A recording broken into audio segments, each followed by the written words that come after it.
ఉప్పెన చిత్రంతో తొలి సినిమాకే ఓవర్ నైట్ స్టార్ గా మారిన నటి కృతి శెట్టి తాను సినీ రంగంలోకి అనుకోకుండా ఎలా అడుగుపెట్టింది ఓ ఇంటర్వ్యూలో పంచుకున్నారు.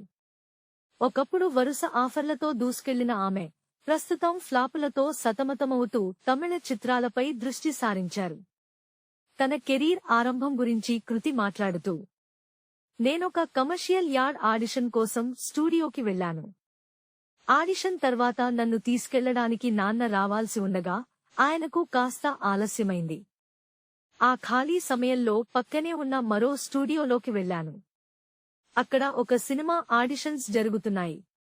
నన్ను చూసిన యూనిట్ సభ్యులు సినిమాల్లో నటిస్తావా అని అడిగారు. ఏం చెప్పాలో తెలియక మా అమ్మ నంబర్ ఇచ్చి వచ్చేశాను. వాళ్లు అమ్మకు ఫోన్ చేసి ఆడిషన్కు పిలిచారు. అలా అనుకోకుండా నాకు ఉప్పెన సినిమాలో హీరోయిన్గా అవకాశం వచ్చింది. అంతా ఓ కలలా జరిగిపోయింది అని వివరించారు.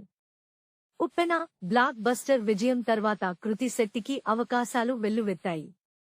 నానితో శ్యామ్ సింగరాయ్, నాగ చైతన్యతో బంగారాజు చిత్రాలు పర్వాలేదనిపించినా ఆ తర్వాత వచ్చిన ది వారియర్, మాచర్ల నియోజకవర్గం, కస్టడీ, మనమే వంటి చిత్రాలు బాక్సాఫీస్ వద్ద బోల్తా పడ్డాయి. దీంతో ఆమె కెరీర్ గ్రాఫ్ ఒక్కసారిగా పడిపోయింది. ప్రస్తుతం కొంత గ్యాప్ తీసుకున్న కృతి కోలీవుడ్లో 2 ప్రాజెక్టులతో బిజీగా ఉంది. వాతియార్, లవ్ ఇన్సూరెన్స్ కంపెనీ అనే చిత్రాల్లో నటిస్తోంది. ఈ సినిమాలపై తమిళ పరిశ్రమలో మంచి అంచనాలున్నాయి. ఈ చిత్రాలతోనైనా కృతి శెట్టి తిరిగి విజయాల బాట పడుతుందేమోనని ఆమె అభిమానులు ఆసక్తిగా ఎదురుచూస్తున్నారు.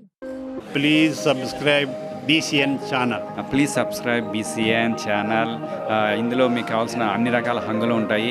Hi, this is MM Sri Lanka. Please subscribe to BCN channel.